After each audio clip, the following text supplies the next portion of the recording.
Alrighty, you guys. Today is going to be a good one because today we are joined by the incredible guest, George Bryant. And needless to say, we covered a lot of ground in today's episode. We talked about things like redefining customer journey and what customer journey looks like. We talked about retention as the foundation for scaling and how you can leverage retention to grow your business. He discusses the 4 paths to the Pier framework that he talks about when it comes to understanding the 4 different journeys that our audience takes in the pursuit of investing with us. We talk about the difference between trust versus control in business and how that is a understanding that will help you to grow and to scale.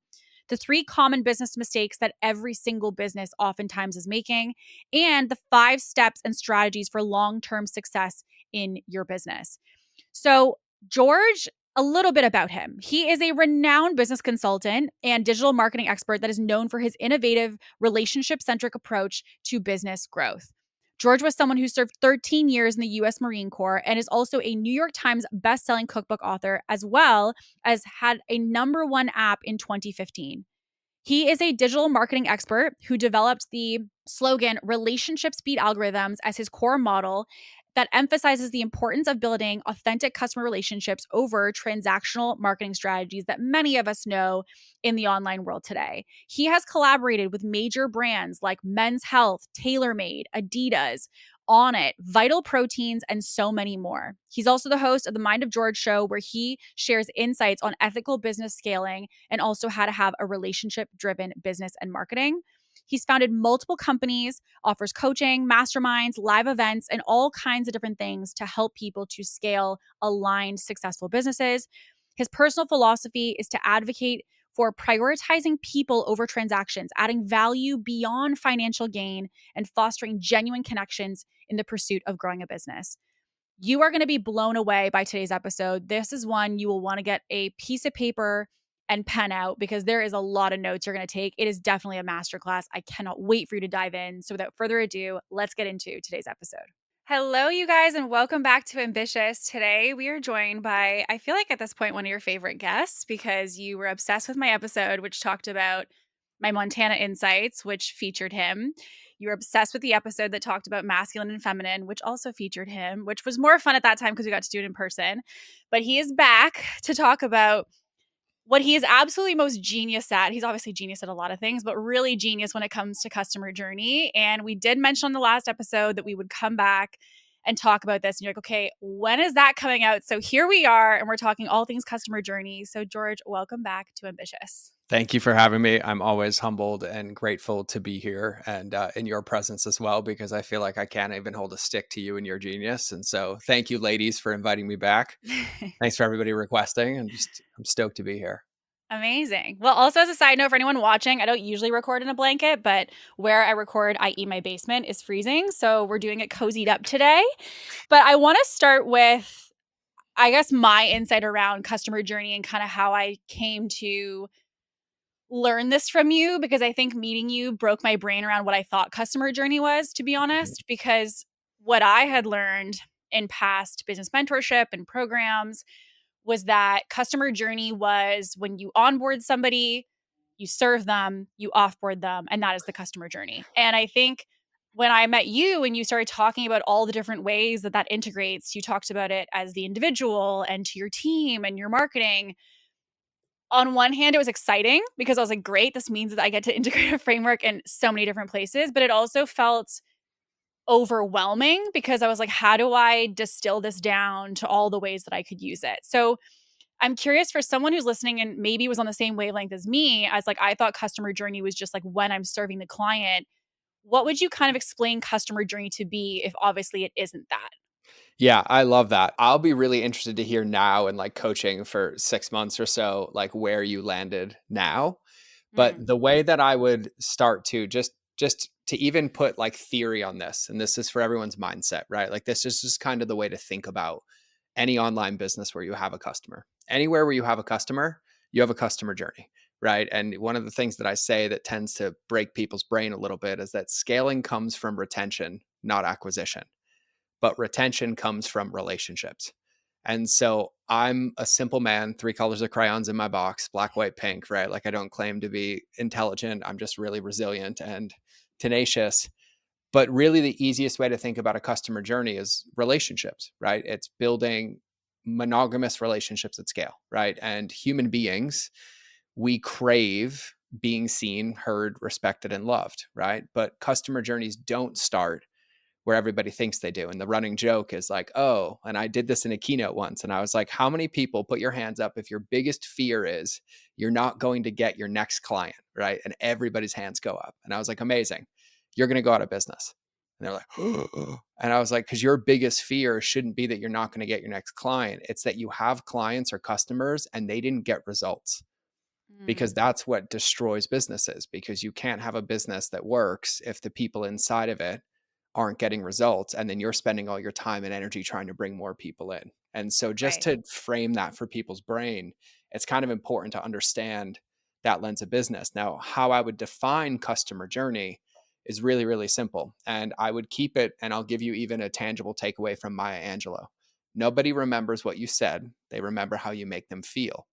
And we're all marketers or use marketing or some degree have to have a semblance of marketing in our life to be an entrepreneur. And one of the things that everybody always screams for is more attention. Attention is not your goal. Trust is your goal.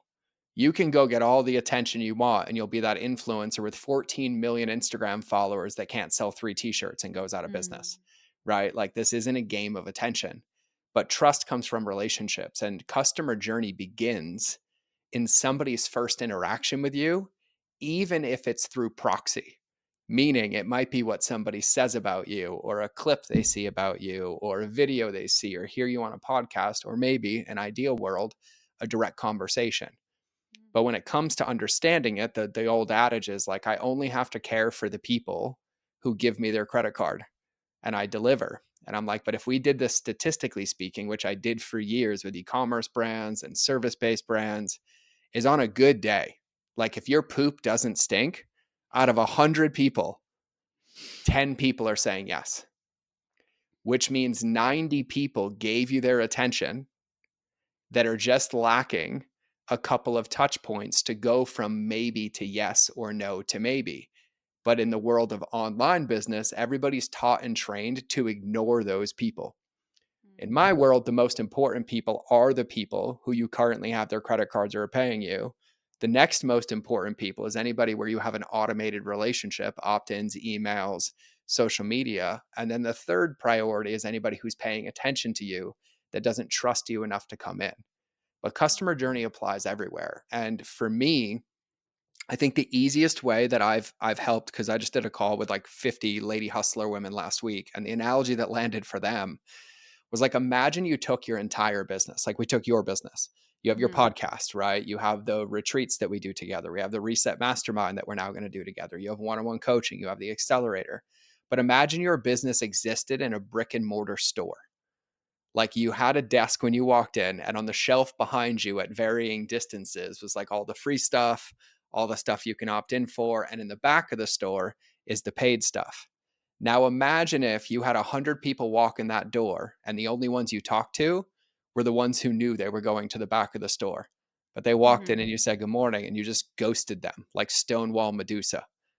They're mm. going to leave, right? Because people window shop, they come in. And so I like to give real world analogies to customer journey, because to your point, customer journey really only fits in a couple of buckets, right? In the lens of business, it fits in your marketing, which you and I know is like, hey, I planted this garden that has Yeah. this fruit that I'm harvesting, but I'm going to go tell you that this garden exists because you might be hungry, Well, I right? think it's And also the word customer journey, because when you think the word customer journey, you think customer, and most people's belief is that they're not a customer yet. yeah, So because they haven't paid me yet, they're not a customer, therefore there's no customer journey. 1,000%. And you know this about me, like my running adage is everybody's my customer. It's just a matter of Mhm, when. And one of mhm, the things that I say to myself, to my team, to people I coach is our job isn't to find our ideal customer, it's to create them. You mhm. go just looking for them, your ocean's going to dry up pretty quickly. But creating them comes to having a relationship and communicating with them, right? So when we think about it in buckets, it's your marketing, it's your sales, whatever mechanism, conversations, Yeah. modality that you're using, and then it's your delivery. Those are the three front facing ones, right? Like, Marketing and sales is people that aren't in our ecosystem yet. Delivery is once they're in our ecosystem. And delivery isn't just with a credit card. Delivery is anywhere where we're automating a relationship or helping somebody move closer to their goals. So most people would resonate with that, with like an email list or an opt-in or an exchange of information. But it's also a podcast. Like you've witnessed this Mm-hmm. firsthand and having a Mm-hmm. podcast.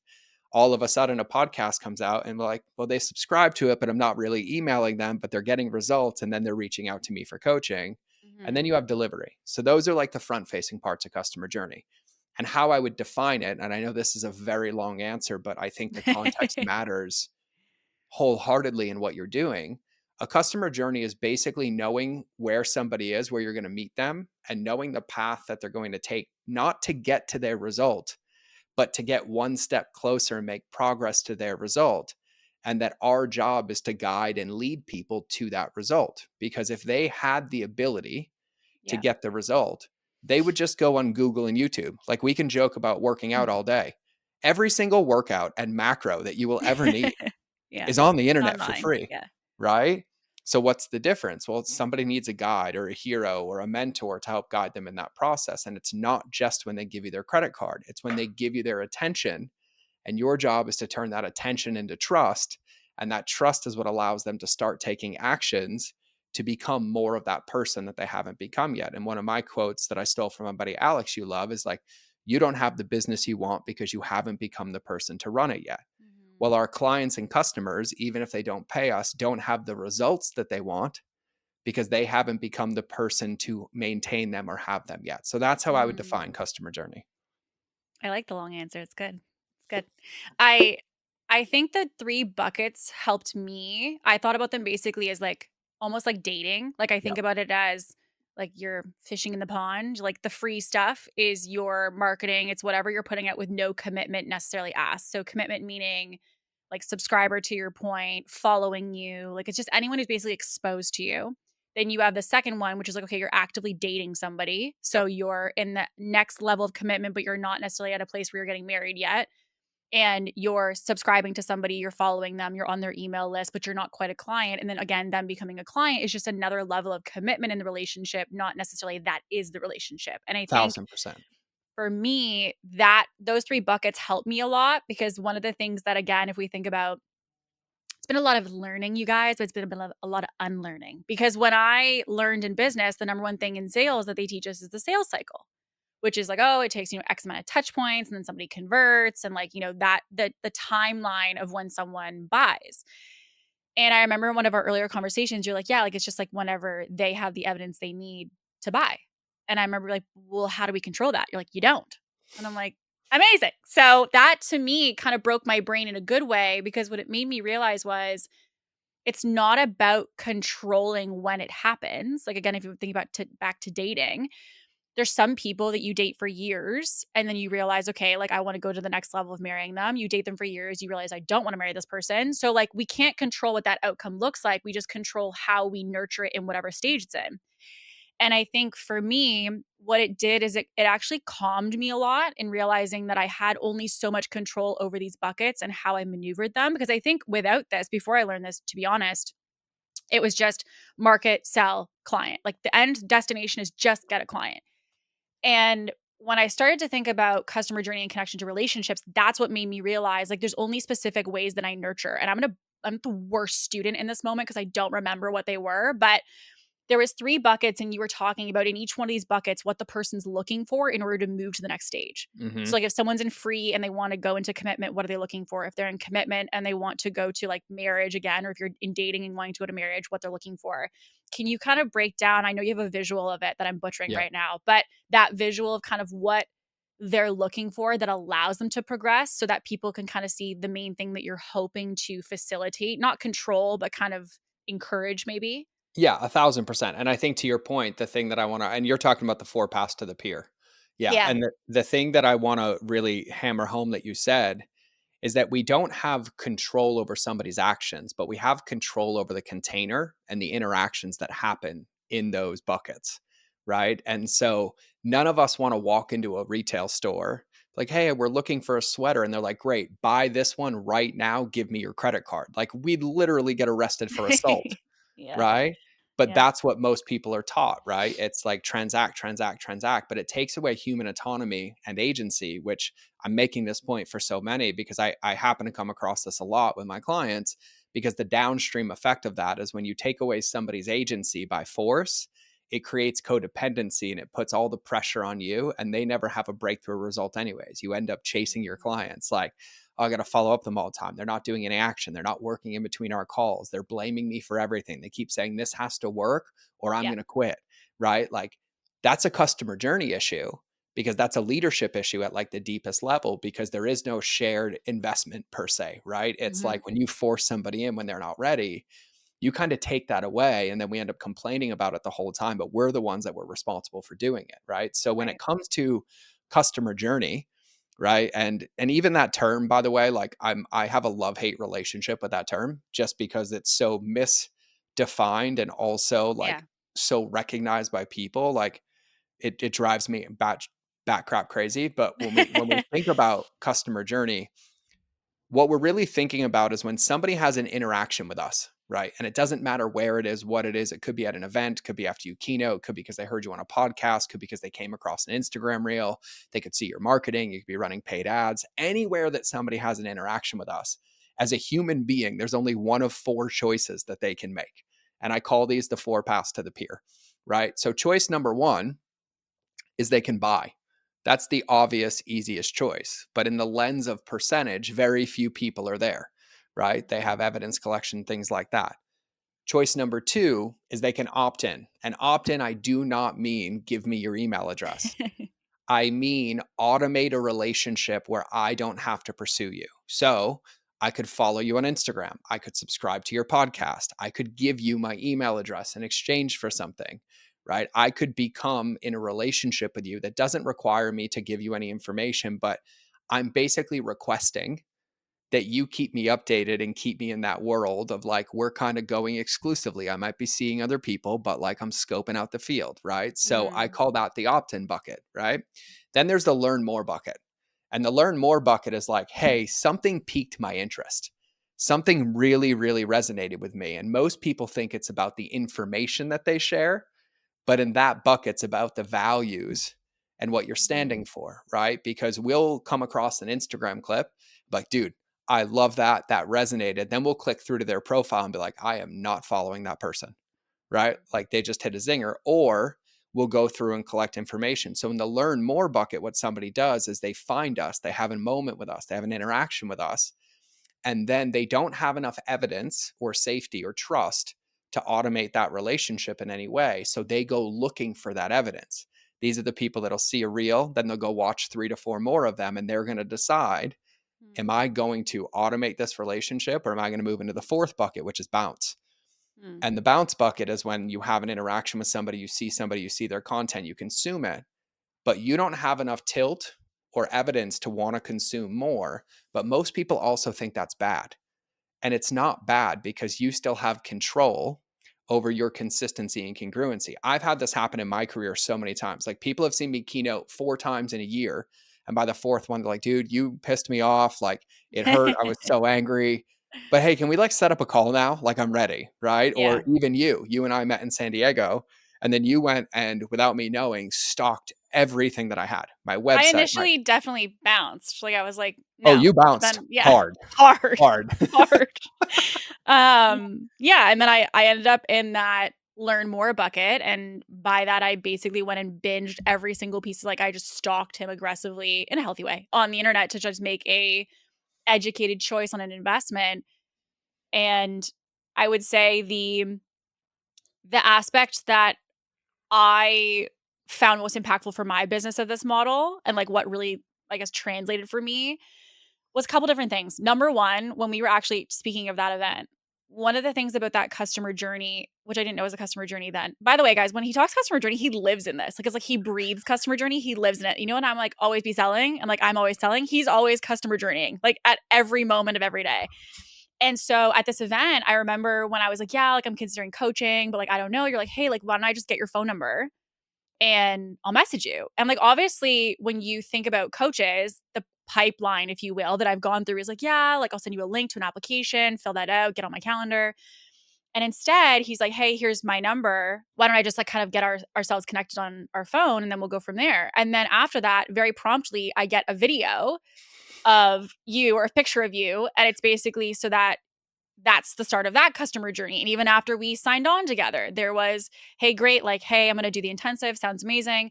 Then I get a video from him, a personalized video. Or when you follow him, you get a personalized video. And once you start to see and understand, which I know he's going to go through the steps, when you start to understand customer journey, you start to really see the way that this can genuinely infiltrate every area of your life. And this has impacted my following in the sense of people who haven't gone to that commitment level with me yet. It also has completely changed the way that I see quote unquote opt-ins. Like even to your example of like an opt-in is not an email. The not collecting an email to me felt criminal because I was like, why would I not collect an email? That's insane. But again, thinking about, okay, well, that means you're really playing to the commitment bucket, right? That person that you're looking to date, but can we not nurture further the existing follower bucket? And so we took one of his, I would say like strategies or tactics that falls into the more free community bucket. And so we created a training that is our elevation model, which the two of us collabed on. And we made a free resource around it. And we just literally sent it to people. We're like, no email. You don't have to give me anything. Just message me a word and I'll send it directly to you. There's no follow-up sequence. There's nothing to it. It's just a free resource. And I think there's also a lot of people who are like, what's the catch? Because again, like opt-ins are always considered to be like, you have to give me something in order to give value. But for us, the intention of why we did that was not because of emails or because of commitment. It was because of nurturing the existing community in the free bucket before asking for any aspect of commitment. So like, I think those categories of those 4 paths really helped for me because it made me realize that I had to have different strategies or different approaches for each level of commitment. It wasn't like they're in marketing and sales, now they're a client, which is usually the 2 buckets most people play in. But instead realizing that every single one of those 4 paths requires something different in order to help them to progress. And that kind of like one size fits all approach of just like take this from my marketing and sales and become a client is not really going to work in the long term because it's not focusing on any aspect of relationship. It's just like spraying people with a strategy and seeing what sticks. 1,000%. And I want to make a couple points. This number one, and the most important point for me, and Kate can vouch for this also. Like when I think about customer journey, I have zero agenda, like zero agenda. Mm. My agenda is to connect with you as a person, right? So even it was a running joke when Kate became a client, she was trying to reverse engineer like the sales process. I was like, there wasn't a sales process. Like I never followed up with you unless you followed up. That's because my mindset is always be selling. So I'm I like, know. there's got to be some selling something here. Yeah. And then she's like, no, no, no, like you're the best. I'm like, listen, if this was intentional, I am the best salesperson in the world because Yeah. I didn't realize I was doing half of it. Yeah. Right. But Yeah. I think what's so important is that, you know, to even your example, and you probably talked about this in the Montana episode, but what really happened is when we connected, I gave you agency. And I was like, I'm here to support if and when you're ever ready. And if not, I'm still here to support you. And then even after you became a client, I'm like, call me, text me anytime. Like, I'll help you with anything. I'll answer any question. You're like, well, what's our standing call? I'm like 24/7, 365, right? Like whatever. Like if I'm not like sleeping with my son and I can help you navigate something or get back on the field more, I'll help you do that. Right. And so much of customer journey has been turned into like this illusionary control of like, I'm going to force you to do this. I'm going to force you into this and I'm going to Mm-hmm. do all of these things. And even to your point, when you start to understand the phases that somebody's in, right? There's phases of customer journey, there's phases of like investment, I think you did a podcast on this, like the phases of change that somebody Mm-hmm. goes through, Mm-hmm. right? We have to allow the human to exist because none of us want to be forced into doing anything. Just like if we join a gym, as much as we want accountability, if that gym owner was at our front door every morning at 4:30 a.m. and like handcuffed us and blindfolded us and threw us in the car and took us to the Yeah. gym, we'd quit the gym, right? There's a Yeah. level of autonomy that's required. Everyone's thing around scaling is control, right? It's always about like scaling is about rinse and repeat. You have a formula, you have a framework, you press a button, boom, it happens. And, you know, we even see people talk about like, I don't even have to try. It's an equation at this point. And what you're talking about contrasts that aggressively, which is Yeah. that you have to have trust and agency basically means that you don't have the ability to do that. If Yeah. someone's like, but I want to have control. I want to know when I post this, people move. I want to know when I do this tactic, people move through. For the businesses, obviously you've scaled businesses to multiple 7 figures, billions of dollars. Like with all of this model, how can someone maybe reframe the way that they might look at this to see how releasing control is actually the best way to control the outcome? Yeah, it's a really, really good question. The thing that I would say is I've also been doing this since 2010. So I have a pretty long track record of evidence here. Mm, And all the ones that quote unquote control look at their business 3 years in the future and it's either reinvented, gone, or in a completely different bucket. mm, Right. So there is short term gain. There are people that resonate well. And, I'm not here to stand on my soapbox, but I think it's to the detriment of the person and the business because it doesn't change. And you find these people that are event chasers or they're in a mastermind for 3 years and yet their business looks identical, or they're buying every single program that comes out. They're just like, deep consumers. And I think at the core, it comes down to like what your mission and vision is.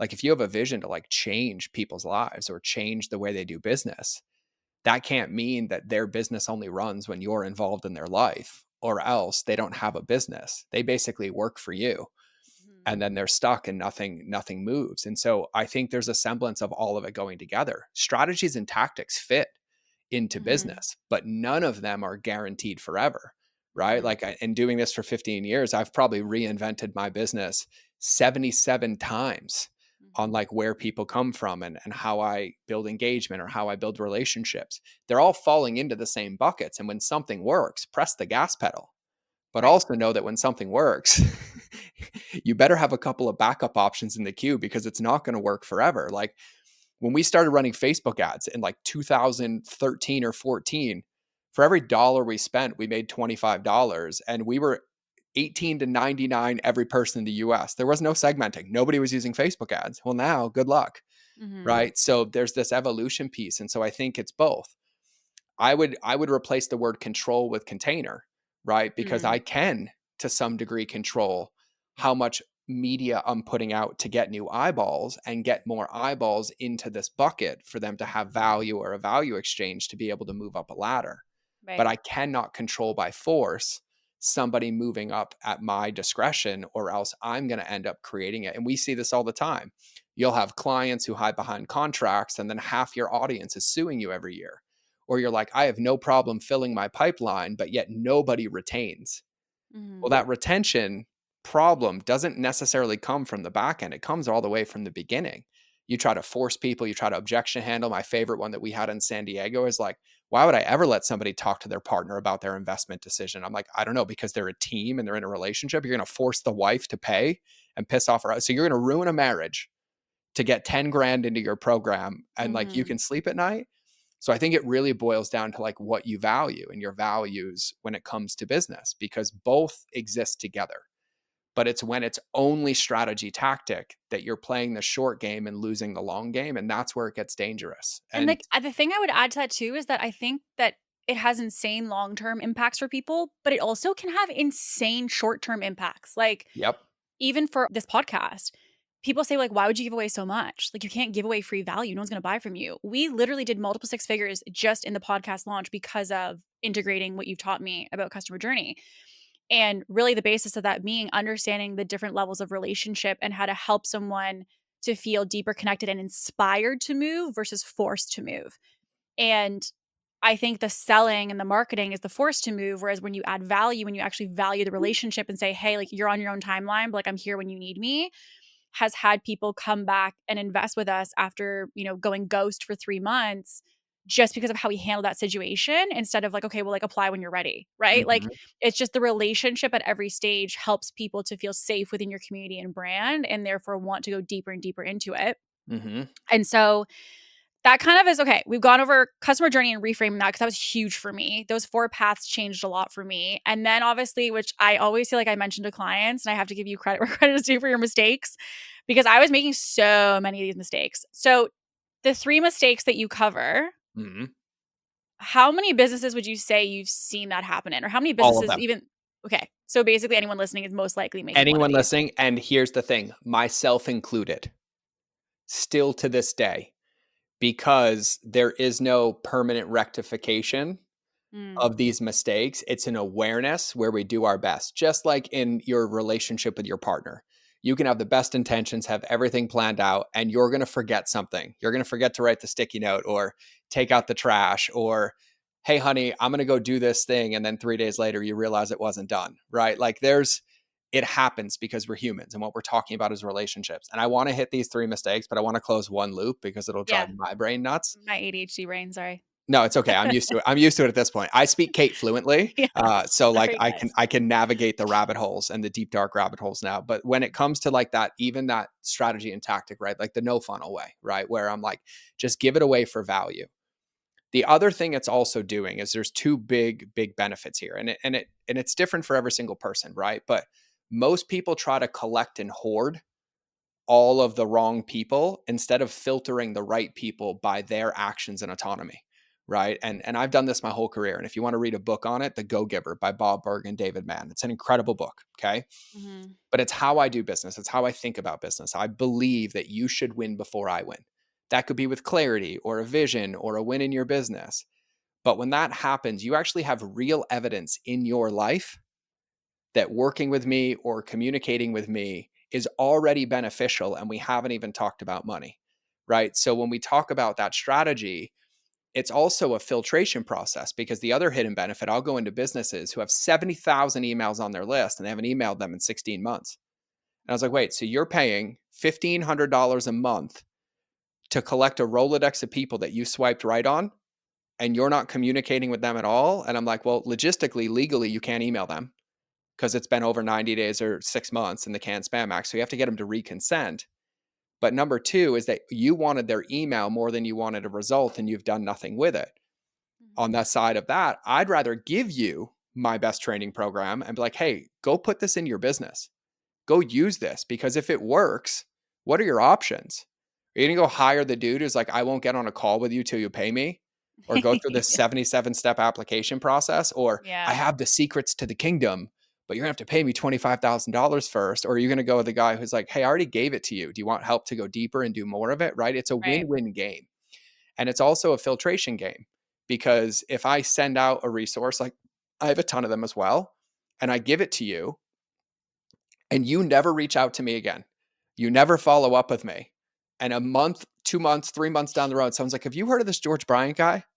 What are you going to say? Oh my God, he screwed me over. He took my credit card. He didn't help me. The only thing you can say is, you'll never believe it. This dude gave me a training for free and I ghosted him. Right. We'll leave that conversation off the table, Kate. Oopsie. And so I think it's a really important to understand that your reputation is the number one thing that you can control that's unique to you. And we forget about how much marketing and business happens when someone is not in direct contact with you. And Right. I was Like, just gonna add to that, you mentioned to me in a quote one time, you were saying that if you give something to somebody as information and they didn't need you to execute or get results from it, they never needed you in the first place. And I was yes. like, oh, because like all of us have, like, even for the podcast, if I think about teaching a model on here and then I give it to you and you're listening and you take that and you run with it and you get exceptional results with it, you didn't need me. You could have got it in a book. That's what that means. You could have chat GPT'd and gotten just the information and you had what you needed alone without me to get results. And that changed everything for me because it made me really revisit my value as well in people's Yep. transformations. Yeah. Because, like, truthfully, the mistake that people make with force is they try to get people to need them, Mm, when in actuality, your goal is to get people to want to be around you. mm, Right. Like, the best athletes in the world don't need coaches. They want them because they see their blind spots, but they understand their role in the game. So they get better and better and better. If somebody comes in needing you, or we get into like, they need me, you've both lost already, mhm. because you're forever going to be driving their business and they're never going to get results. And so it's really simple too, because my running joke is like, when I give things away for free, like I'll coach for free, I'll keynote for free, I'll give resources away for free. I'm like, let's role play this. Scenario number one, I give it to them and it works. They never needed me in the first place. But any person who asks about customer journey, who do you Yeah. think they're going to say? Yeah. Right? Number two, I give it to them and they start using it and they can't figure it out. Who are they going to call for help? Me. I give it to them and they're like, this looks like too much. I want you to do this for me. Who are they going to call? Mm, Me. I give it to them and they do nothing with it, what's the only thing they can say about me? Oh my God, he helped me. He's here. He's consistent. He's supportive.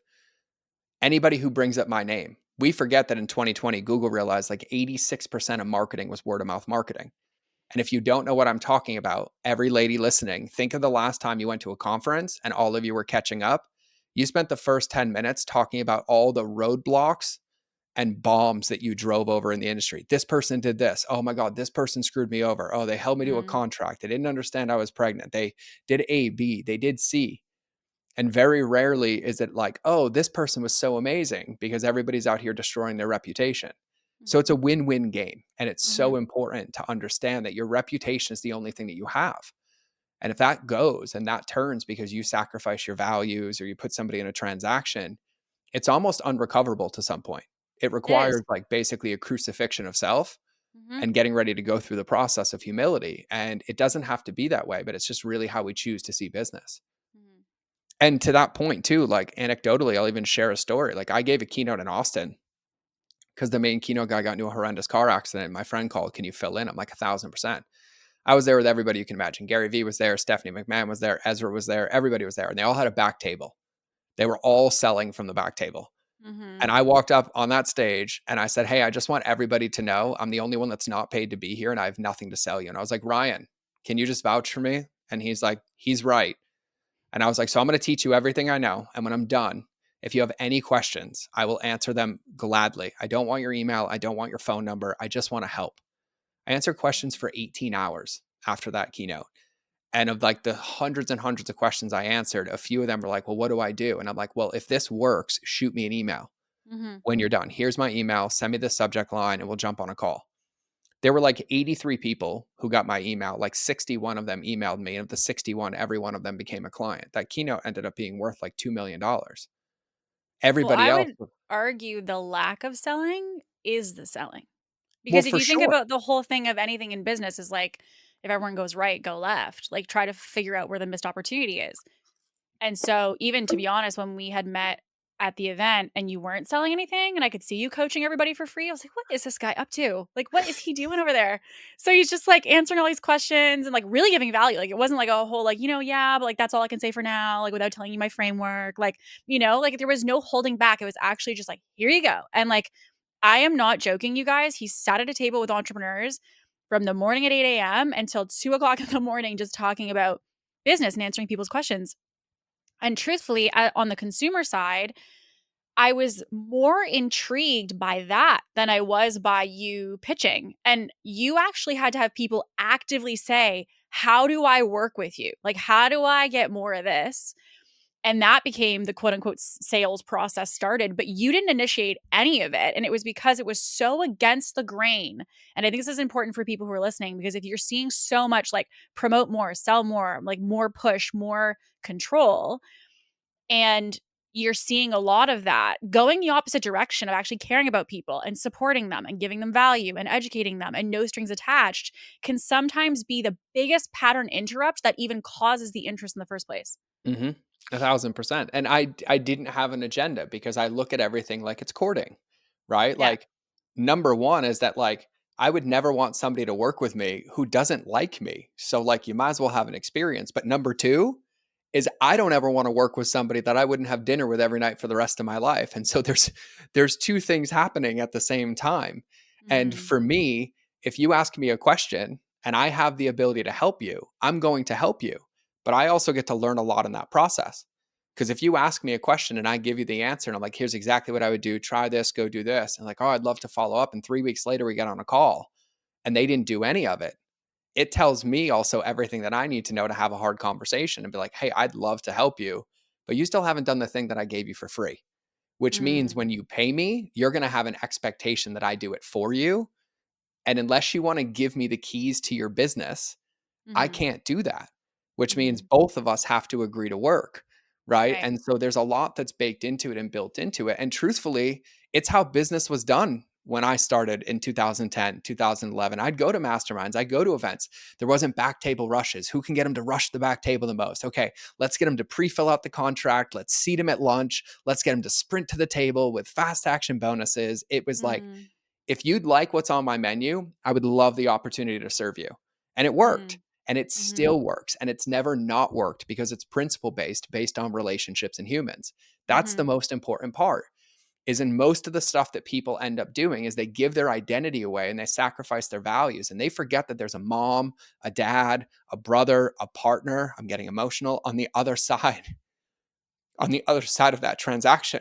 Like you Mhm. might want to force a woman into joining your program or force a man into joining your program and it destroys their relationship because you used pressure and Mhm. didn't get them the space to talk to their partner. And yeah, you got a client for 5 grand and she just lost the love of her life, or they're in a giant fight, or you took financial strain away from their ability to support their children because you just wanted the 5K deal. Like I've seen it so many times, it breaks my heart.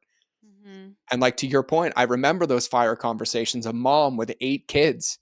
Yeah. And I was in somebody's room and being like, I'm going to be really honest with you. I feel bad that you're here. How can I just help you to make up for what they did to you? Mhm. And it Mhm. drives me bonkers because if we put ourselves in the consumer's shoes, we would never say yes to the things that we're trying to get people to say yes to. We Mhm. wouldn't feel good about it. We wouldn't feel excited about it. And it is relationships because at the end of the day, you can have a product and a service, but the only thing you truly have is the relationship with the person that you're supporting. So if Right. you're okay filling a room full of all of your customers and standing on stage and letting all of them tell you how they feel about you, knowing that none of them are going to be positive, I can't help you. But Mhm. I'd prefer to walk into that auditorium and have everybody feel loved and connected and be like, God, he helped, or he was good, or we worked together. He was willing to be honest with me. I say no to more people than I say yes to. And it's cost me a lot, but it's also won me a lot. I'll never forget that same keynote. A guy came up to me and he's like, we just lost 85% of our business. We've been in Home Depot for 20 years and they just canceled our contract. We have 90 days to make it. And at the time, working with me was 6 figures. It's not anymore, but it was because I was helping big physical products companies. Mhm. And he's like, everyone's like, give me 50 grand and I'll help. Give me 50 grand and I'll help. Give me 50 grand and I'll help. And he's like, I don't have it. And I'm like, I have an hour. Can you sit down with me? And I was like, here's exactly what I would do. I was Mhm. like, this is the only thing I can tell you. Go on Amazon, do this on your store. This is what you do in your marketing. And I was like, here's my email. If I can help you in any way, just let me know. Like, I want to help your family. I didn't hear from him for 9 months. And then I got an email one day that said, when are you coming to Chicago and where do I wire the money? And I had no idea. I thought it was a scam. I opened it. I saw the name and I was like, huh? So I called him and he's like, yeah, we just want to say thank you. We rebuilt the business and brought a couple more $1 million of revenue in. We'd love to do an intensive. They wire me the money. They fly me to Chicago. We didn't work once. We ate pizza. They took me to restaurants and they just did it as a thank you. Like that's how I Mhm. want to do business. Like it's win-win for everybody. So I think it's so important. So now let me close the loop that everybody has open because now we're in 3 mistakes. Okay. So number one, everybody makes them and it's okay. And to Kate, one of the funny things that I've heard Kate say, which I love, is once you see, you can't unsee. And the Mhm. goal of these mistakes and understanding them is that they're pretty ubiquitous, meaning they apply everywhere. They apply in our thinking, they apply in our communications with our team, they apply with our communications with our customers. They also, just to get really incestuous, apply to your relationships everywhere in Mhm. your life, personal, interpersonal, friends, business, partner, all of it. Mhm. The goal of them is number one, to have an awareness of them and never forget them. Goal number two is when you find them to do the best of your ability to mitigate them. That's where they really, really boil down. So the 3 mistakes are really, really simple. If you're drawing this, draw it in a triangle. And just so you know, we call it the triangle of poop because my 8-year-old son named it. Used to be called the triangle of death, but he's heard me teach it like 100 times. So he's like, Dad, I just think poop feels better. So we put a poop emoji in the middle. And my 8-year-old will tell you if you make these mistakes, you end up with a stinky pile of poop. So pick how you remember it. Okay. So on the top of the triangle is called the zone of doubt. On the bottom right of the triangle is called the inverse journey. The inverse journey. And on the bottom left of the triangle is called the fire hose or the old George and Kate special. Okay. We do this to you all the time. Okay. Yeah. Sorry, So guys. the zone of doubt. The zone of doubt is basically the commitment remorse zone. This is where, when we have an interaction with somebody, we have a touch point with somebody where they reach out, where they engage, or they commit to something, that we leave them unread or make them wait to close the loop and move on, right? So I see this notoriously on Instagram. Shoot me a DM with this word and I'll send you a resource in an hour. 48 hours, it still hasn't been sent, right? The moment that hour passes, that person goes from excitement to, oh, they scammed me. They're taking advantage of me. They're not going to send it. And it's a permanent scar on the record. Not Mhm. because you said, I'd send it in an hour, but you set a timeline that they set an expectation for that they didn't get it in that time. Another one, and we've all seen this, you buy a digital product on the internet and it's like, check your inbox and you'll get your access right there. And then it's not there because we're manually sending the emails or an automation broke. And immediately this person invested money, has an open loop of like, did I make the right decision? Right. Because the first thing somebody does after they buy, because every decision is an emotional based decision, they collect evidence. Did I make the right or wrong decision? Mhm. And the first touch point post purchase is them realizing they made the wrong decision because they didn't get followed up with. They didn't get what they were promised. They didn't get what they were offered. And immediately their lens goes from optimism to pessimism and evidence collection. And then it carries on this trail, right? Or you meet somebody at a conference, like, oh my God, I'd love to connect. Give me your business card. I'll shoot you a message tomorrow. 7 days later, you follow up. The Mhm. relationship's already gone. The heightened Yeah. emotion state is gone. And so the zone of doubt happens all the time because we either overcommit or we don't communicate effectively. And it creates frames for people or expectations that are unspoken, which deteriorate them ever getting in. And I see this in courses and programs and coaching all the time. Mhm. And it's almost like clockwork because if it happens, and it happens with physical products, digital products, within the first 2 to 3 months, they're gone. And every time it can be genuinely tracked all the way back to the first couple of interactions, either pre or post onboarding. And it's Mhm. because of that zone of doubt. So I just like to call the zone of doubt the commitment remorse zone because we have to understand that every decision a human makes is an emotional based decision. We think it's logical. The logical is what gives them the evidence to trust their gut to say yes, to giving you their email, to giving you their credit card. But what follows that transaction or that touch point either tells them they made the right decision or the wrong decision. And if it's the wrong decision, it's called reactance from Jonah Berger's book, The Catalyst. The wall goes up, and every Mhm. single touch point past that point, if it's unacknowledged, gives them more and more evidence they made the wrong decision. So the more you actually pour in without acknowledging the break, the further and further you push them away. So that's Mm. the zone of doubt. That also happened, like, that's what for me, I think was like, oh, when we were at the event, because I was like, yeah, like we should totally connect. This is before I had decided that I wanted to invest.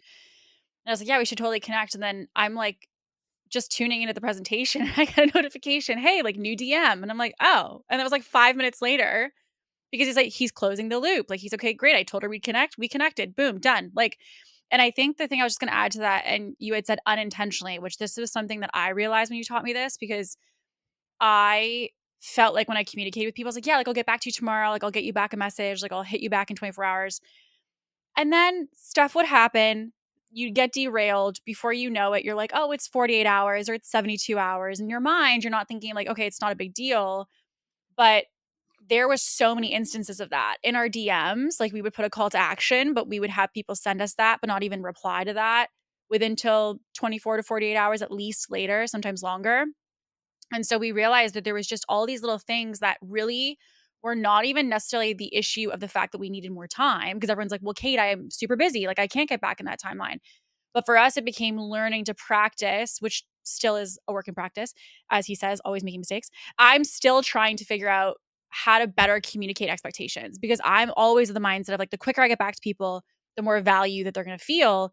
Whereas even, what I've seen with you and in your coaching and the way that you communicate is that when you can't get back to someone for 48 hours, tell them that, hey, I'm not going to be able to get back to you for at least 48 to 72 hours. And that in itself helps people to realize, okay, great, now I have my expectation set.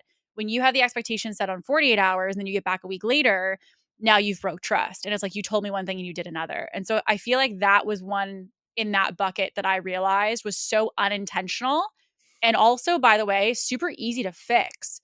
Because Mm-hmm. oftentimes I'm thinking about to you at the event. It would have been really easy for you at the event to be like, I'm going to deal with that when I get home from the event, after travel, after whatever, but just taking a couple minutes after it to be able to close that. Even when you and I exchanged numbers about coaching, you had sent me your name and your picture of your face within like 5 minutes of us exchanging numbers. And so, like, the window was so small, but I feel like because you make it such a practice in what you do, i.e., what are you communicating as the expectation? And then also, is there anything that I can immediately do to fill that? that's quick and easy, that as a practice, it was so nice on the other side instead of it kind of being like, I wonder if he's going to message me about coaching. And also, when will that be?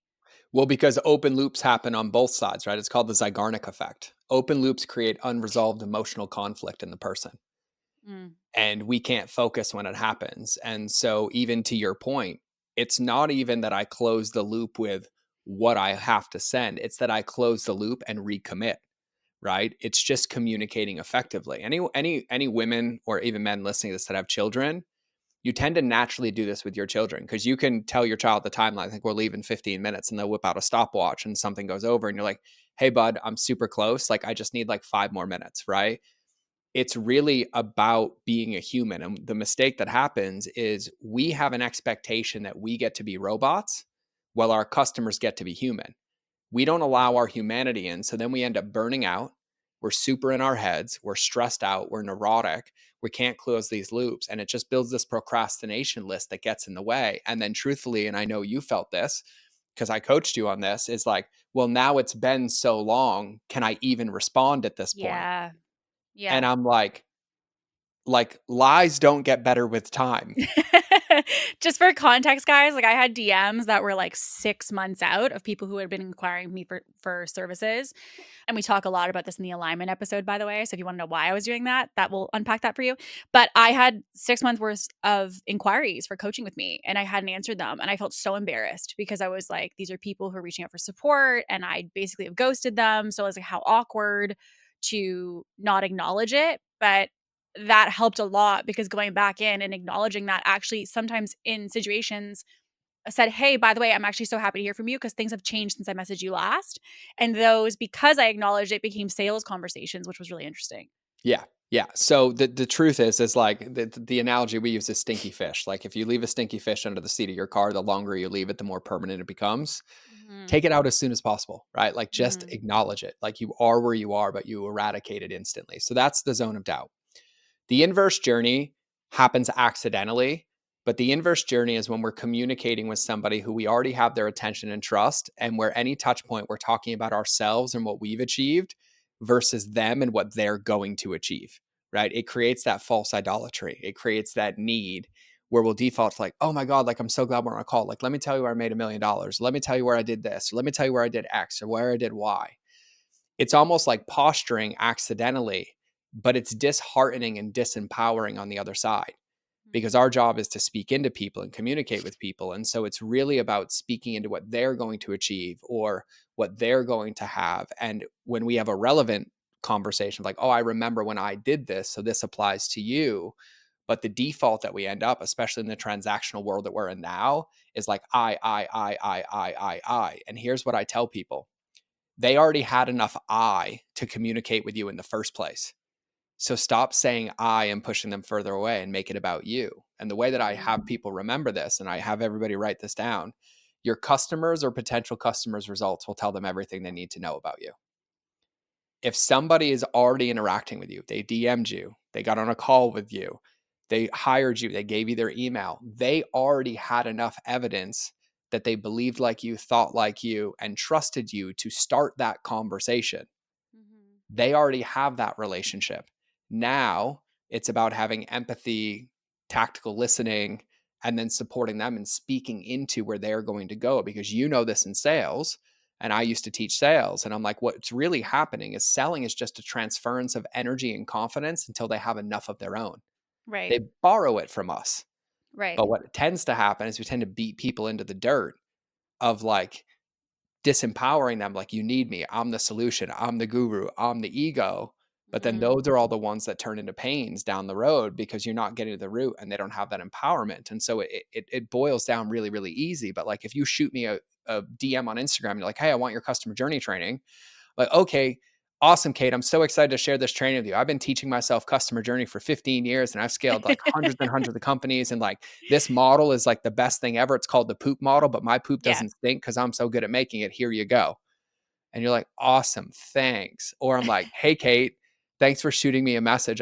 Can't wait to share this training with you. It's like the three biggest mistakes people unintentionally make. And by the time you're done, you'll have an awareness of them and won't be making them anymore in your business. And if you have any questions, you can just shoot me a DM, but this is going to help you do this and you achieve this to be able to get better results for your client. Here's the training.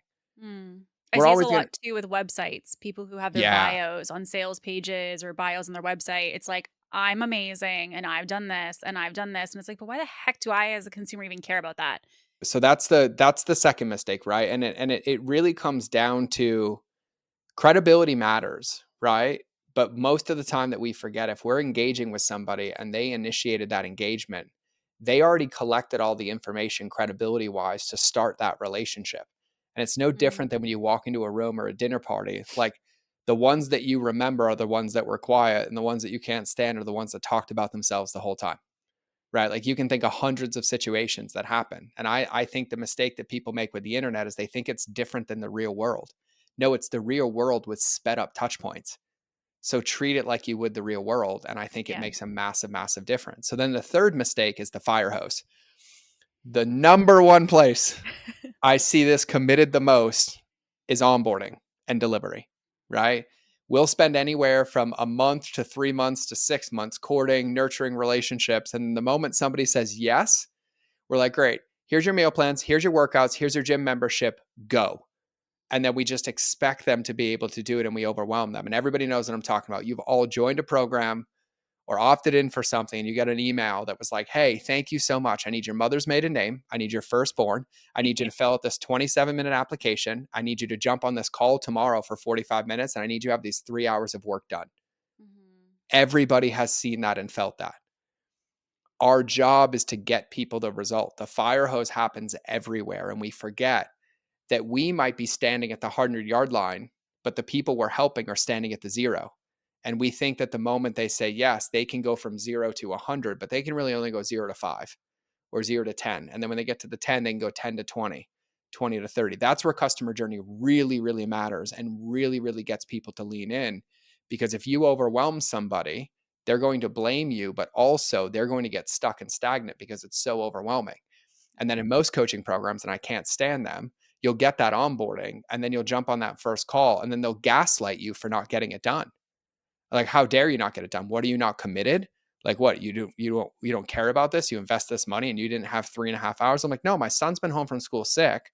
He hasn't slept in 3 nights. I'm handling this. My car broke down and like I genuinely didn't have time. And so we forget that just because somebody says yes doesn't mean the game is over. It means the game begins. And your content, your program, your coaching is only as effective as their ability to hear it, understand it, and implement it without you.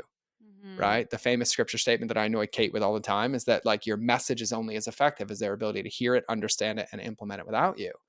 But if it's overwhelming and it's too much, they can't. And I even Yeah. have a dear friend who I reference all the time, but I promised him I wouldn't say his name in the lens. He would never let me in his coaching program. And it was like a $20 million a year coaching program, and he wouldn't let me in it. And I'm like, finally, he's like, I want your help with customer journey. I finally just bought it. And I was like, fine, I'm coming in. And I used a different email so they couldn't tell it was me. And I realized why. I got the first email for this 12-month coaching program, and it was like 3,000 words long. There were like 16 things that I needed to do. Mhm. And I just sent Mhm. him a screenshot, wrote WTF on it. And he's like, you got in. And I'm like, can I just fix this for you? And he's Yeah. like, yeah, please. And here's the funniest part. All I did was take the email and turned it sideways. And I chopped it up to one step at a time. And it became their 14 onboarding emails instead of their one Mhm. onboarding email, which allowed people to make progress and build momentum and micro habits and micro wins. But the same thing can be true for content, right? The same thing can be true for emails, right? Your lead magnet isn't good just because you delivered a frickin' video in a PDF. It's only good if they actually have the time, sit down and go through it and get the results that come from it. And that's what really matters where it comes to customer journey is like our job is to create the plan or the path with the resource that we have that somebody can actually follow, that we can guide them through to give them the best chance of results. And if we Mhm. don't, we end up fire hosing them. And you and I do this accidentally all the time. Yeah. There's a reason I also, when I keynote, only teach the 3 mistakes, because if I don't, I'm going to teach you 682 things Yeah. and none of them are going to change in your business. And I want to teach you all of them, but I have to keep it to those because you have to have an awareness of them and then realize where you're making them. And then you start solving them systematically to create the result. And so the fire hose is the third mistake that people make. Well, that third mistake, I would say for myself, obviously to the mention of onboarding, because I feel like this is the one that most people resonate with, is that your current clients can be 3 to 6, even 9 months into your offer, still making the same mistakes Yep. in the sense of their experience with you. So let's just say you are like, I told them I don't reply till 48 hours or more, or I told them that I need the feedback in this amount of time in the onboarding. And that was like to that quote that you said or your scripture statement of it's only as effective as people's ability to understand it and integrate it. I think that there's a big disconnect of the fact that people think because it's in the onboarding, they know. And so obviously there's like chunking down the onboarding. And I'm thinking, even to your example, even if you take those 40 steps and you condense those into 14 emails, even with the 14 emails, you're not done. So this idea of like, but it's in the onboarding. I'm like, right. But they only heard it one time. They might Yep. need to hear it 8, 10, 15 more times for them to be like, oh, okay, great. And that was something that, again, I think changing expectation or changing perception changes the way you experience it. The same thing now changes in our programs as to how we experience it. When someone has a frustration around, I don't know where to find this, or I don't know where this is happening, you could go to, yeah, that's in the onboarding, or it's like, great, yeah, let me help you to find it. And also, by the way, if you're ever trying to figure out things or you're looking for resources, we have a whole section in the onboarding. Like you can point them back to it, but it's not about saying like that's in the onboarding. It's helping them as many times as it takes, frankly. And also, if there is that happening in such high repetition, is it possible that maybe to your point, the onboarding's not actually dialed in as much as you think it is? Because if it was, there might be a deeper level of understanding after that first interaction. And this is where like it gets annoying. I say this, I've said this to Kate thousands of times. Leadership is saying the same thing as many times as required till the last person gets it. If you're Yeah. not annoyed by how much you're saying the same thing, you're probably not saying it right. Right. Like you run accountability programs. I run coaching programs. I coach clients one on one. I'm like, what are your wins? What are your wins? Hey, send me your wins. Hey, celebrate your wins. Celebrate your wins. Right. Like it's the nature of the beast. Just like you can hire any single personal trainer you want. They're all going to tell you the same darn thing. Sleep more, move your body, and drink more water. Right. Mhm. Like no matter what, you have to do it. And to your point, the best customer journeys are multimedia, multimodality, all saying the same thing. Our job is to design the ecosystem that gets them the best chance of results. Just like when you have a partner or a kid or a friend, you shift your communication to kind of match them. And our job is to be able to deliver that. And there was a time 5, 10 years ago where you could just have onboarding, you could just have a video, but people's attention spans were also a whole lot bigger because TikTok didn't exist. It wasn't down to Mhm. like 3 seconds and the noise of the Mhm. world and the state of the world, because we also have to take into account like the world that we live in and adjust how we deliver things to support people in the state of the world, right? There's some Yeah. empathy and compassion required to know that it's our job to be the person to get them there. Just like if you own a restaurant and nobody can find it, it's not their fault. It's our job to help them find it. Or if they can't find their table, we have to help them sit down at that table. We have to tell them where the menu is. And like there's parts of this that make your offer or make your program or make the results people get more effective, but it requires us. Mhm. And the reason, even when I teach those mistakes, I'm like, you're always going to commit them because there is no finish line for a customer journey. Just because you go record a course once and your onboarding's dialed doesn't mean in 3 months it's going to be perfect. You might have to make adjustments and iterations. Just like if you're in a relationship, you don't date your partner now the same that you did on day one. You Mhm. make adjustments, you communicate differently, you communicate more effectively, you text differently, you have containers and engagement things. It's the same with Also, these if you say relationships. something to them once, it doesn't mean that they get it. Trust me, I'm aware. I'm deeply, deeply aware. So, yeah, there's a lot of parallels to that bucket as well. Yep. Yep. Okay, so someone's hearing these and they're like, "I'm seeing these mistakes. How do I fix it?" Yeah. Great question. Absolute great question. So I'm going to give you the high level of them because truthfully, to get them, these are a muscle and you practice them and practice them and practice them and practice them and practice them. And just as a total side note before you dive in, this is something that these 5 steps, in my opinion, could be learned, practiced, reintegrated, clarified, feedback for like 2 years, and you'd still find things that you could refine in your business, in marketing, delivery, anything. Like, I feel like when I first learned them, I did like a tack plan of everything in my entire business that I identified. And now every single time that we do something new, we learn, like we just made one of the mistakes again this week by accident. But it was something that you start to integrate more and more all the time and you see it everywhere. But I would say the mastery of this takes time because it's, again, to your point of like, you can't unsee, you start to see it everywhere. And then you need time to be able to integrate it throughout every section of the business. So I also want to say for anyone listening, if you hear this and you're like, this feels overwhelming, and I feel like I just found 25 things in my business that I need to fix, taking it a piece at a time. And also, I know George also has a resource on this that goes deeper. So if you find it a lot to digest, to listen to, that's totally okay. I learned this in a day and you're going to learn it in 20 minutes. Mhm. So just also giving some of that expectation around it too. Yeah, and just shoot me a DM on Instagram. Kate will have my Instagram in the show notes, but it's George Bryant. It'll be there. Just shoot me, and I have resources around this. I can help you with this.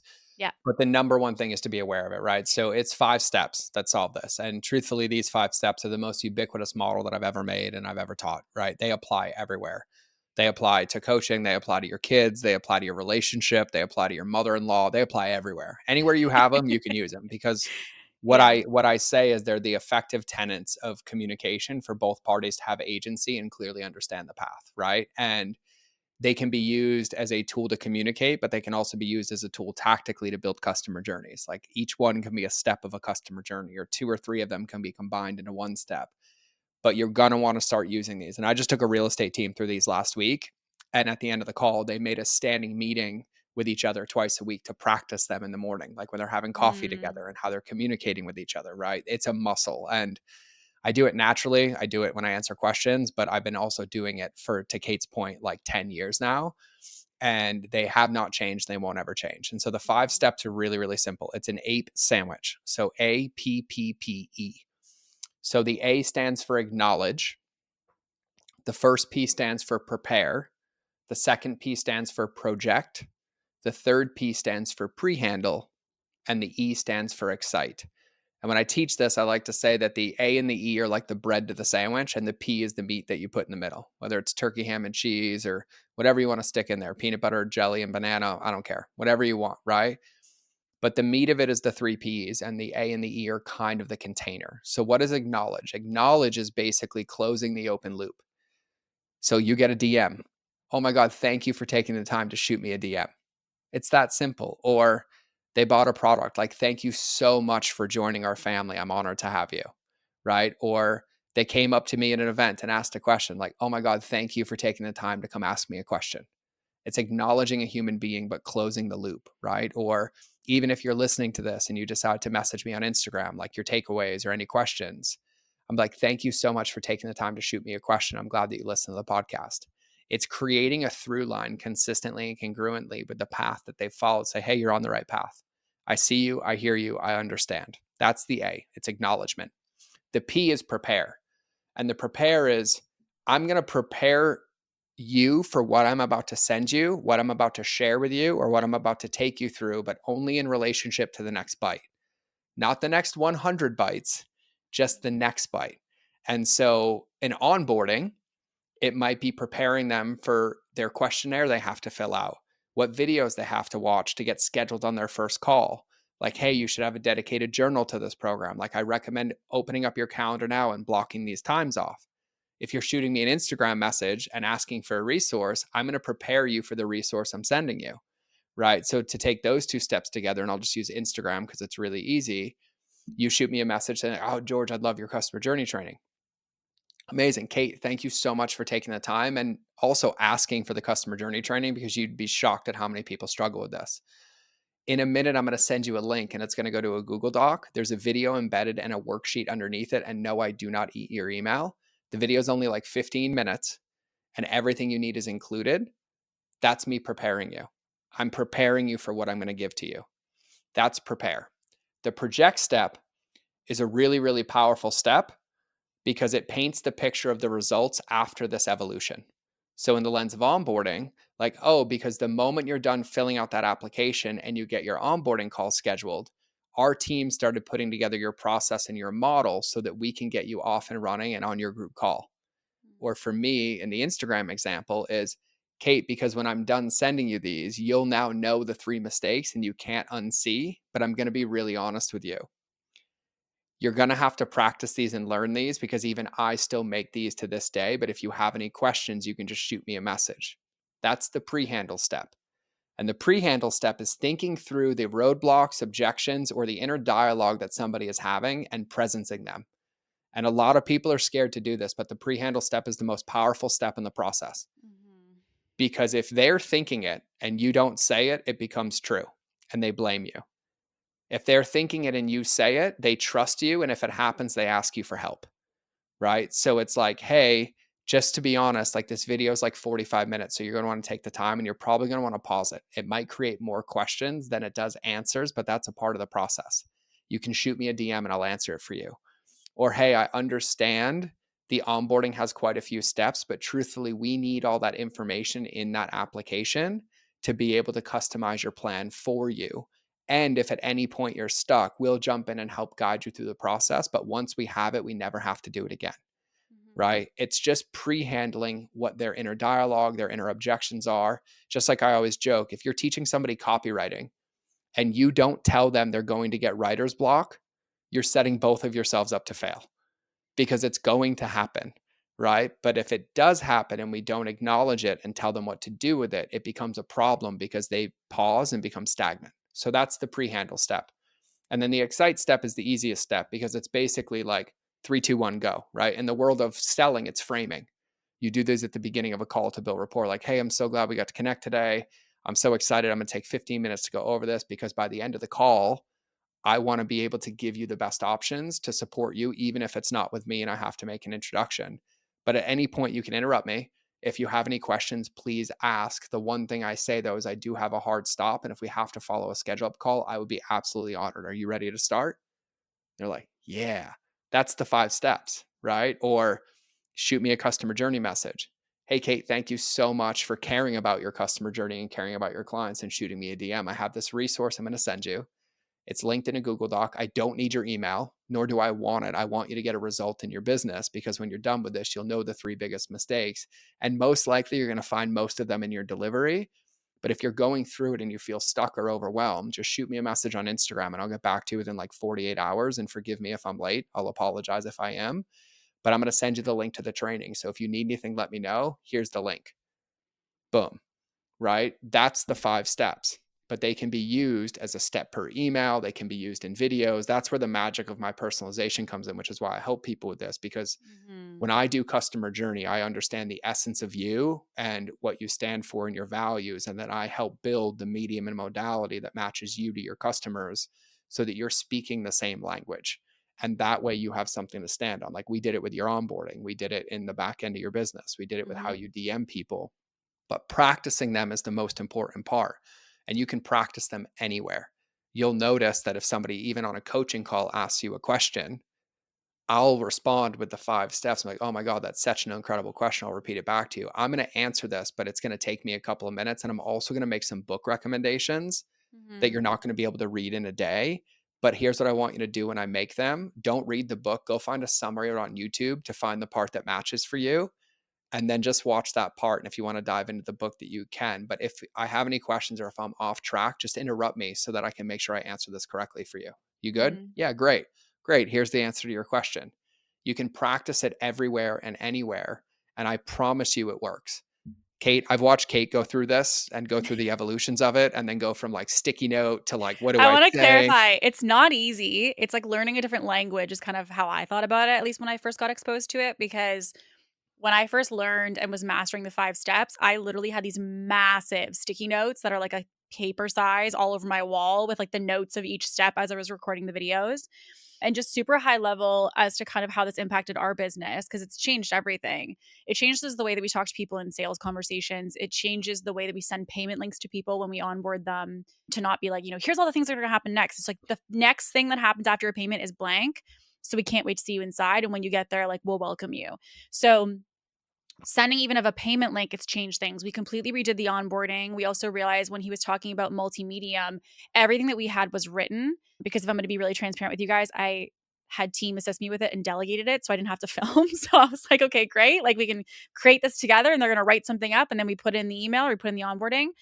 And so combining that with videos helped to ensure as well that it was getting consumed by everybody. Cause like for me, obviously George and I talked about this too. Both of us are not as much readers as we are consumers of audio and video. And so for me, I recognize too, I won't consume it the same way if it's not on video. So we have video oftentimes on even the sales page video that talks about the similar thing that's going to be underneath that video on the sales page. You have an application video that talks about the same thing that's underneath in the application page in text. So it, to some people, when we started to even integrate this with our own clients, has felt a little bit redundant because you can feel like, okay, well, why am I saying it in the video and on the page?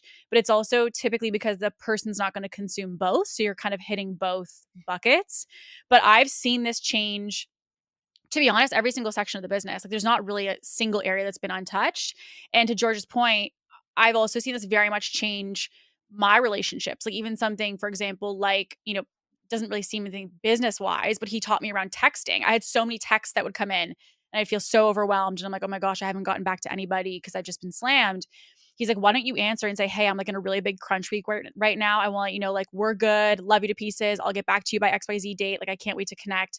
That closes the loop. And so it's just also literally in every bucket of your life, you can use this process and these steps. And I think that's why I want to talk about what customer journey is, because I think the word, to your point, is kind of like a love hate. It does embody it, but in a way, sometimes people categorize it wrong. And so I really want to encourage anyone listening to see and audit each area of your life as well as your business as to where you could audit this and taking it a piece at a time. We started with onboarding and with our sales process, and then it got into team and then it got into other areas. But I would say to take it a piece at a time, just brain dump where you're seeing this come up for yourself, and then look at the ones that are having the biggest impact, to his point earlier, of clients. We started with our clients, which was the onboarding and the experience of deliverables and even like our coaching. And we refined that first because we knew that if we could do that, we'd have higher retention, higher referrals. And as a result, then could go and focus our attention on the marketing and sales side. 1,000%. I'm so glad you say that because it's the number one question I get asked. Where do I start? You can't adopt any more children until you feed the ones that you have. So you always start in delivery first. And delivery is with your clients and with your team, because it applies to both. Then you move on to the people whose trust that you have with emails or buckets, who are next closest to that line. And then finally, you start applying it to the places where you're getting attention, because that also creates a consistent and congruent customer journey. And I mean this, and Kate will tell you this. Any of you, if you have any questions, if I can help you in any way, like just shoot me a DM on Instagram. You'll get a video back. I might be in a hat. I might be in a field in Montana. I might be shoveling horse crap. I might have my son in the car with me, but you'll get an Yeah. answer. And I'll help you to the best of my ability, because it's really, really important. And it's so many. We could do an entire podcast, by the way, of like the consumer psychology of like why the different mediums and all of it, but that would be an entire another 1 hour show of me to like This was break it already down. a lot. Just to give you guys context, he usually teaches this in multiple days. Like you Yeah. got obviously extremely high level. But as a side note too, obviously like today has been like a lot of information. There's a couple different things. If you want to consume George's training, he does have a training and a free resource. Again, there's no catch. There's no like, what do I need to give? Nothing. You literally just send him a message and he'll send it over to you. So his training is really epic. I've seen it around this. The other thing as well is that we do also have a retreat that's coming up in May. So the first week of May, which we're going to be diving into this and teaching it at like a granular level, in addition to marketing and a bunch of other things. And we also right now, we've collabed on a lot of things, a lot of like strategies and frameworks and stuff like that, because our brains are very similar. And we also are running, again, no catch to this, literally just because we love to serve people. We're also running a mastermind that is a free hot seat mastermind, basically where the two of us facilitate questions. And we do so on Mondays. And we're starting that in February and onwards. So if you guys want to be part of that, message myself or message him the word reset, and we can get you added to that too, where I'm sure we'll dive into this at some point or another. It's going to come up. Yeah. It's going to come up. Yeah. If Yeah. And my selfish goal is that they come to my event that you're normally at and our retreat, because they're a little bit different. But the they more are. you hear this and the more that you understand this, the more you'll master it. And your business, to the most important point, gets to be in alignment with you and feel like you, but also proud of the results that you're giving people without sacrificing yourself in the process. Okay, I have one question to finish us off today. Yeah. If you're, because you knew me before and you know me now, and if you're thinking about the really, ambitious, driven woman who's listening to this, and she's probably got all the notes and she's in her strategy bucket and she's thinking about all the ways that she's going to execute this, and she's got a Google Doc of plans already. Any advice, since you've coached me forever now, on the person who's listening to this, who we're pretty certain is almost identical in personality type to me, as just words of wisdom, not even necessarily around customer journey, but just in general, if you could go back and give a specific kind of nugget of advice, what would you say to her? Yeah, well, I've met a lot of those identical people of you since I've met most of your clients and their Yeah. friends now, and so there's a lot. I'm just gonna be really open about what flowed through me. Your heart is never wrong, but your head's not gonna bring your heart into alignment. And Mm. it's your business, it's your DNA, it's your vision, it's your passion, but we get so caught up in the doingness of it all and the checking boxes of it all that we turn off the essence that made us start in the first place. And so give yourself the acknowledgement you deserve, but also give yourself the space. You can't out hustle the checklist, but your heart, when you follow it and you listen to it, will bring you and build you something bigger than you ever imagined. But a woman's intuition is never wrong, and especially when it comes to business. Do not compare yourself to other people. Don't try to be like everybody else. Don't try to turn off the greatest gift that you have, which is that heart, your feelings, and how you see it, because you all have those pits in your stomach. And I have 99% female clients. So this is something I navigate a ton. Give yourself space. And I know for Kate, the most important and powerful thing was actually allowing space where she wasn't inundated with everybody else's opinions and everybody else's noise and all the client stuff, to allow these things to land. And when you give yourself that space, you get to celebrate yourself, but you also get to allow them to land at a deep level. And when you feel it and you know, and your gut says, do it. And if your gut says, don't do it, and allow yourself to unpack it, because at some point you're going to have to recognize that your job is to build a business that supports your life, not sacrifice your life to build a business. And nobody can make you do that but you. But you're worth it. And I think your heart matters in business more than anything else, and especially right now more than anything else. And so, whatever you can do to tune into that and give yourself that permission slip, it might be tears, it might be frustration, it might be anything that you have. Just let it out. Just let it out. And I say this, and I say this to everybody. Most of us use business to avoid the one relationship we're guaranteed to spend the rest of our life with, which is ourself. And when your business is a true representation of you and aligned at the deepest level, nothing will stop you, but it has to be yours. I have nothing to add to that. That hits home for me. That's, yeah, that lands. So we're both going to cry and we can wrap the show on tears. So, on that note, that lands for me. You guys have heard me talk about this in other episodes, but it changed my life this year. Um, that perspective changed my life in, obviously, as you guys know, like my relationship, but also with my business and in so many buckets. And the thing that I will say of why I'm like obsessed with George's coaching is because you came to listen to this episode thinking you're like, I'm going to nerd out on customer journey. But the thing that I will tell you is that I was that same person. And I went to my first intensive wanting to nerd out on strategy. And oftentimes the best part, but sometimes the hardest part about even marketing, George marketing himself, is that what you get from the coaching, like even like we're talking about today with customer journey and how this applies to so many different buckets of your life, when you get an unlock and a clarity piece in a certain area, you start to see, when he was saying, I can't help but unsee, like after his coaching, he just gave clarity and awareness in certain areas. And I went back to my life after that intensive and I couldn't unsee. I couldn't unsee in my business what I wasn't happy with. I couldn't unsee in my life what I wasn't happy with. And George has events every like 3 months that are different than ours that we co-facilitate. They're a little bit different facilitated than ours, but they're just different experience, both amazing. And so I really want to encourage, if you guys are someone who feels like that landed for you just the way that it did for me, I really want to encourage you to go to an event, go to one of his that he hosts in Montana. We have another one coming up in Toronto in May. If you're searching for something in your business and you're kind of feeling like something's just not clicking and you don't really know what it is or why it is, maybe it's in you, maybe it's with your team, maybe it's with your marketing, whatever it is. And maybe even just like you guys heard me talk about that it was in my relationship and had clarity there as well. being in these containers. There's just something I can't really describe. There's not really like again, like this. It's a relationship thing. It's not really about a tactic. But there's something that happens in those spaces, and that space that he talked about completely changed my life, and it changed my business. It changed everything in my entire world. So I just really want to encourage, if anyone feels like that landed and you're like, why did that kind of hit me really deep? There's a lot more layers there that oftentimes you need someone to facilitate you through, because you can only go so deep on your own. And that's what George was for me in my business. And so I really want to encourage, if that feels like it landed for you, to maybe give yourself the gift of investing in yourself and giving yourself that space to kind of join us, whether at his event in April, ours in May together, or just like to be in that space with other women who are also wanting to do and are encouraged and desiring the same thing. So thank you for today. Thank you.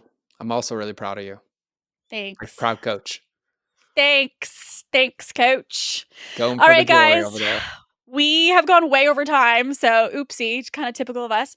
All of that to say, if you guys do have any questions and you want to reach out to George just about anything, he always loves to hear any downloads or clarity. It really fills his bucket. So, shoot him a message on Instagram at George Bryant. We'll have it linked to the show notes for you. And of course, as always, you guys, we'll talk to you next week. And as always, stay ambitious.